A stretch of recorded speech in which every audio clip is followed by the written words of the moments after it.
ఏ బాటైనా పర్వాలేదంట, సమయంతో సాగటమే మన సింపుల్ సిద్ధాంతం.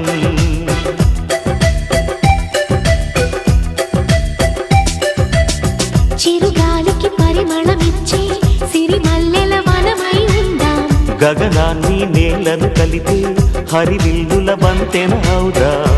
ఆనందం అంటే అర్థం మనమందా, ప్రతి పూట పాటై సాగే హుషారు సరిగమలో. ఎన్నో ఎన్నో రాగాలుండే సంగీతం కాదా, చల్లకి నవ్వుల కేరింత.